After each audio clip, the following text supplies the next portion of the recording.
I demanded my ex raise my affair baby, used his own children as weapons when he said no, called it a lesson. My new husband witnessed every bit of it and divorced me on the spot. I'm going to tell you the worst thing I've ever done. Not the affair. Not the baby. Not the divorce. The worst thing I've ever done happened in a parking lot outside a Chili's on a Saturday afternoon when I used my own children as bargaining chips to force my ex-husband to raise a baby that wasn't his, and my new husband was sitting in the car watching the whole thing through the windshield. He didn't say a word on the drive home. 22 minutes of silence. I was talking. Explaining. Justifying. He was gripping the steering wheel with both hands and staring at the road and not responding to a single word I said. When we got home, he walked inside. Went to the bedroom. Came out with a suitcase.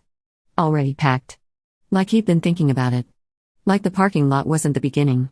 It was the end of something he'd been watching for a long time. He said, "I can't be married to you." I said, "Kevin, what are you talking about?" He said, "I watched you threaten that man with his own children. I watched you hold visitation over his head to make him raise a baby you had with someone else. I watched you smile while you did it. Like it was strategy. Like those kids were chess pieces. I can't be married to someone who does that. I won't be." He walked out. Filed for divorce the next week. And I sat in our house, in the life I'd built on the wreckage of the one before it, and I realized I'd done it again. Destroyed everything. Except this time I couldn't blame anyone else. This time the destruction was so clearly, so completely, so undeniably mine that even I couldn't spin it into someone else's fault. My name is Morgan. I'm 36. And I need to tell this from the start because the start is where the pattern began, and the pattern is the reason I'm sitting in an empty house writing this. My first husband's name is Terrance. We were married for 9 years. 2 kids. Jalen, who's 11 now. And Mia, who's 8. Terrance is a good man. I need to say that and I need to mean it, and I do mean it even though I spent 3 years trying to convince everyone, including myself, that he wasn't. Terrance worked in logistics for a shipping company. Steady income. Home by 6 most nights. Coached Jalen's t-ball team. Made pancakes on Saturday mornings. Not exciting. Not spontaneous. Not the kind of man who makes your heart race. The kind of man who makes your life work. I got bored. That's the truth. No qualifying. No context. No, he wasn't meeting my emotional needs. I got bored. I was 30 years old with 2 kids and a husband who made pancakes and coached t-ball, and I decided that wasn't enough. That I deserved more. That the stability Terrance provided was a ceiling, not a floor. That somewhere out there was a life with more fire and more passion and more of whatever it is that bored women convince themselves they're missing. His name was Devin. The affair partner. A trainer at my gym. 28. Single. The kind of good-looking that makes you stupid. Wide shoulders. White teeth. Said things like you deserve to feel alive. Textbook. Absolute textbook affair partner. Said every line from the script. You're so beautiful. Your husband doesn't appreciate you. I've never felt this way about anyone. And I believed every word because I wanted to. Because believing it was easier than admitting I was throwing away a good life for a man whose deepest thought was a protein shake recipe. The affair lasted 5 months. I got pregnant. Knew immediately it wasn't Terrance's. The timing. The math. Terrance and I hadn't been intimate in 6 weeks because I was too busy being intimate with Devin. The baby was Devin's. No question. I told Terrance. Not out of honesty. Out of necessity. I was showing. Couldn't hide it. Sat him down at the kitchen table. Same table where he'd helped Jalen with homework that morning. Same table where Nia had eaten cereal with the spoon upside down because she was 3 and didn't know the difference. I said, "I'm pregnant. It's not yours. I've been seeing someone." Terrance didn't move. He looked at me. Looked at the table. Looked at his hands. Then he stood up. Walked to the sink. Poured himself a glass of water. Drank the whole thing. Set the glass down carefully. Turned around. He said, "How long?" 5 months. He said, "Who?" "Devin. From my gym." He said, "Is it definitely his?" "Yes." He nodded. Like he was processing a report at work. Data in. Assessment made. Decision pending. He said, "I need you to leave tonight. Take what you need. I'll have the rest sent wherever you go. Don't wake the kids." That was it. No yelling. No crying. No throwing things. Just a man who'd been betrayed by the woman he'd given 9 years to, standing at his own kitchen sink, asking her to leave quietly so the children wouldn't wake up. I left. Went to my mother's. Devin was thrilled for about 3 weeks. Then the reality of a pregnant woman with 2 kids from another marriage showed up, and the protein shake philosopher disappeared faster than his six-pack after a holiday season. Devin didn't want a family. Devin wanted an affair. The second the affair became a life, he was gone. Stopped returning calls. Moved gyms. Blocked me on everything. Gone. The man who said you deserve to feel alive decided I wasn't worth the aliveness when it came with actual responsibility. I had the baby alone. A girl. Amara. She's 2 now. Devin has never met her. Signed the birth certificate through a lawyer. Pays minimum child support. $312 a month. Never asked for a photo. Never asked her name. Never asked anything. $312 in silence. That's his fatherhood? The divorce from Terrance was straightforward. He didn't fight for anything he wasn't entitled to. Didn't try to punish me. Didn't drag it out. 50-50 custody of Jalen and Nia. Fair split of assets. Clean. Civil. The divorce of a man who wanted it done, not a man who wanted revenge. I should have respected that. I should have looked at the way Terrance handled the worst thing I'd ever done to him and thought, that man has more dignity in his worst moment than I have in my best. I should have made the co-parenting easy. Made the transition smooth. Let him rebuild without me throwing wrenches into his life every chance I got. I didn't do any of that. Because I was angry. Not at Terrance. At myself. But anger at yourself is expensive. It costs energy. It costs honesty. It's easier to redirect it at someone else. And Terrance was right there. Easy target. The man who'd done nothing wrong except be boring enough for me to cheat on. I made co-parenting hell. Changed pickup times without notice. Scheduled activities during his weekends without asking. Told the kids daddy's too busy when Terrance had to work late and couldn't make an event I'd deliberately scheduled to conflict with his schedule. Small cruelties. Consistent. Designed to make him feel like a bad father. Designed to make the kids wonder why daddy isn't here. Designed to give me control over the only thing I had left, his access to his children. Terrance never fought back. Never responded with the same energy. He'd show up when I changed the time. He'd rearrange his schedule when I created conflicts. He'd call Jalen and Nia every night I had them and say, I love you. Sleep good. See you soon. Every night. Without fail. No matter what I did. His restraint made me angrier. Because a man who doesn't fight back is a man you can't justify fighting. A man who responds to cruelty with calm takes away your ability to paint him as the villain. I needed him to be the villain. I needed him to be the bad guy so I could be something other than the woman who cheated with a gym trainer and got pregnant. Then I met Kevin. Kevin was 40.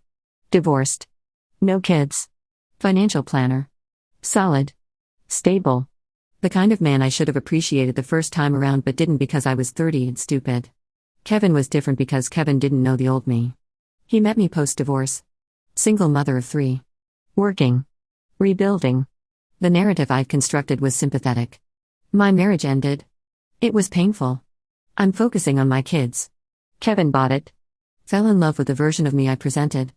We got married after 14 months. Quick. Too quick. I know that now. Kevin was good to Jalen and Nia. Good to Amara. He was the stepfather who shows up without being asked. Who learns the kids' schedules? Who doesn't try to replace anyone, just fills in the gaps. He was good. Too good for what I was about to do. Kevin saw things during our marriage. Before the parking lot. Small things I didn't think he was tracking. The time I changed a pickup because Terrance was going to take the kids to a baseball game and I didn't want him to be the fun parent that weekend. Kevin said, "Why did you change the time?" I said, "Scheduling conflict." He looked at me. Didn't push it. But he noticed. The time I told Nia that Daddy forgot to sign her permission slip when actually I'd never given it to Terrance. Kevin was in the kitchen. Heard me say it. Looked at me. Said nothing. But he noticed. The time Terrance called on a Wednesday night to say goodnight to the kids and I let it go to voicemail and told Jalen, "Daddy didn't call tonight." Kevin was sitting right there. He'd seen the phone ring. Seen Terrance's name on the screen.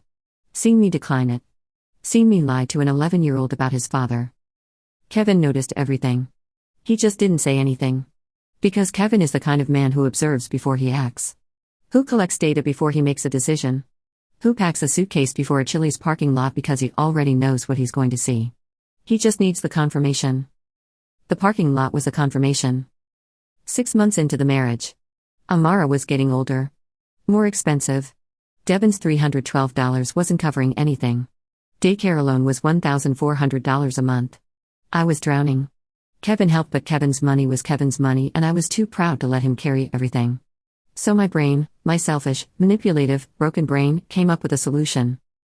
Terrance should help raise Amara. I know. But hear the logic. My logic. Not real logic.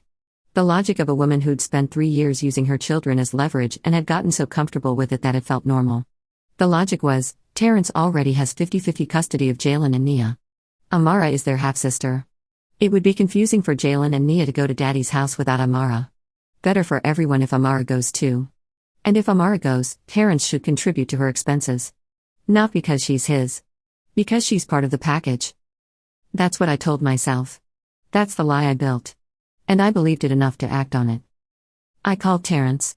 I said, we need to talk about Amara's situation. He said, what about it? I said, Jalen and Nia are asking why Amara can't come to your house. It's confusing for them. I think Amara should start coming with them on your weekends. Silence. Then, Morgan. Amara is not my child. I said, I know that. But she's Jalen and Nia's sister. It would be better for them if she was included. He said, no. Just no. One word. No explanation. No negotiation. No consideration. No. And he was right. He was completely right. Amara was not his child. Not his responsibility. Not his obligation. He owed her nothing. He owed me nothing. And asking him to raise the product of my affair was the most audacious, entitled, delusional request a person could make. But I didn't see it that way. I saw a man saying no to something I wanted. And when a man says no to something I want, I don't accept it. I escalate. I said, if you're not willing to include Amara, I'm going to have to rethink the custody arrangement. Jalen and Nia need stability. And right now, going back and forth between a house that includes their sister and a house that doesn't is not stable. I hear myself now. I hear how insane it sounds. I was threatening to reduce his custody of his own biological children unless he agreed to also take my affair baby on his weekends. I was using Jalen and Nia as hostages. As leverage. As weapons aimed at a man who'd done nothing except say no to an unreasonable demand. Terrance said, are you threatening me with my kids? I said, I'm not threatening anyone. I'm thinking about what's best for all 3 children. He said, what's best for all 3 children is you stop using Jalen and Nia to get what you want. Amara has a father. His name is Devon. Make him step up. I said, Devon isn't in the picture. He said, that's not my problem, Morgan. You chose Devon. You chose to have his baby. The consequences of that choice don't get transferred to me because it's inconvenient for you. No. Final answer. He hung up. I should have stopped. That should have been the end of it. A reasonable person would have heard that no, recognized it as fair, and moved on. I'm not a reasonable person. I'm a person who spent 3 years weaponizing her children, and I was about to do it one more time. In a parking lot. In front of my new husband. I arranged a meetup with Terrance. Told him it was about Jalen's school schedule. He agreed. Chili's parking lot. Neutral ground. Saturday afternoon. Kevin was with me because we were supposed to go to lunch after. Terrance pulled up. Got out of his car. Walked over. I got out. Kevin stayed in our car. I said, I've been thinking about what you said. And I don't accept it. If you're not willing to include Amara on your weekends, I'm adjusting the custody schedule. I'll be filing for primary custody. I'll tell the court that the current arrangement is disruptive for the children because their sister is being excluded. Terrance looked at me. Not with anger. Something worse. Pity. He pitied me. He looked at me the way you look at someone who's so far gone they can't see what they've become. He said, you're threatening to take my kids away because I won't raise the baby you had with another man. I said, I'm doing what's best for my children. He said, your children. Not our children when it's convenient for you and your children when it's not. There are children, Morgan. And you don't get to use them as a weapon every time you don't get what you want. I said, I'll do what I have to do. Consider this a lesson. When I ask for something, the answer is yes. Or there are consequences. A lesson. I called it a lesson. I stood in a Chili's parking lot and told the father of my children that weaponizing custody was a lesson. Like I was teaching him something. Like threatening a man's access to his own kids was education. Terrance shook his head. He said, I'll see you in court, Morgan. And I'll bring every text, every changed pickup time, Every cancelled weekend, every manipulated schedule from the last 3 years. All of it. And we'll let a judge decide who's really thinking about the kids. He got in his car. Drove away. I got in mine. Kevin was in the passenger seat. Staring straight ahead. Jaw tight. Hands in his lap. Not looking at me. I said, that went about how I expected. He'll come around. Kevin didn't respond. I said, Kev? You okay? He said, take me home. I drove home. 22 minutes. I talked the entire time. He said nothing. And every minute of that silence was a verdict I wasn't hearing because I was too busy defending myself to a jury that had already decided. We walked inside. He went to the bedroom. Came out with a suitcase. The packed suitcase. And I understood in that moment that Kevin hadn't packed it that afternoon. He'd packed it before we left. He'd been sitting in that car with a packed suitcase in the trunk waiting to see if I was the person he was afraid I was. The parking lot confirmed it. I can't be married to you. I watched you threaten that man with his own children. I watched you hold visitation over his head to make him raise a baby you had with someone else. I watched you smile while you did it. Like it was strategy. Like those kids were chess pieces. I can't be married to someone who does that. I won't be. He left. Filed for divorce. 7 days. Kevin's lawyer sent mine a statement that included the phrase, irreconcilable differences stemming from a fundamental disagreement about the ethical treatment of minor children in custody disputes. Kevin put it in writing. Made it legal. Made it permanent. So that if anyone ever asked why his marriage ended after 18 months, the answer was on paper. She used her kids as weapons. The custody hearing with Terrance happened 2 months after Kevin left. Terrance brought everything. 3 years of documentation. Texts where I changed pickup times without notice. Emails where I scheduled conflicts during his weekends. Screenshots of messages where I told the kids daddy's busy when he wasn't. And the Chili's parking lot conversation. I don't know how he recorded it. Maybe his phone was in his pocket. Maybe his car dashcam caught it. But the audio was played in court. My voice. Clear. Saying, when I ask for something, the answer is yes. Or there are consequences. The judge listened. Looked at me. Looked at Terrance. Said, I'm modifying custody. Primary to father. Mother gets every other weekend and Wednesday evenings. My custody flipped. From 50-50 to every other weekend. Because a judge heard me use my children as leverage and decided that the parent who does that shouldn't be the primary one. Terrance got the kids. Not because he fought dirty. Because he documented clean. 3 years of quiet record keeping. Every text saved. Every change noted. Every manipulation logged. While I was busy being cruel, he was busy being prepared. That's who Terrance is. The man who makes pancakes. The man who coaches t-ball. The man who drinks a glass of water at the kitchen sink before making the hardest decision of his life. The man who doesn't fight back. He just writes it down. And when it matters, he opens the file. Jalen asked me something on my last weekend. He's 11. Old enough to understand pieces of what happened. Not all of it. But pieces. He said, Mom, why did you and Dad really break up? I said, it's complicated, baby. He said, Dad never says anything bad about you. I hear you say bad things about him sometimes. If he's the bad one, how come he never says anything bad? 11 years old. That question. My son figured out what it took: 2 husbands, a judge, and a therapist for me to understand. The person who talks bad about someone isn't the victim. They're the problem. Terrance doesn't talk bad about me because Terrance has nothing to prove. I talk bad about Terrance because I have everything to hide. I didn't answer. I just hugged him and said, your dad is a good man. First honest thing I'd said about Terrance in 3 years. Mia is 8. She doesn't ask questions yet. She just watches. Quiet. Observant. She has Terrance's eyes and his patience. She'll understand someday. What I did. Who I was. And I'll have to answer for it. Not to a judge. To my daughter. That's the court that matters. That's the verdict I can't appeal. Terrance started dating someone. A woman named Renee. The kids mention her sometimes. She's nice, Mom. She makes really good mac and cheese. She came to Jalen's game. The things children notice. Not job titles. Not income. Mac and cheese. Showing up to games. Being there. Terrance found someone who shows up. The way I should have. I'm 36.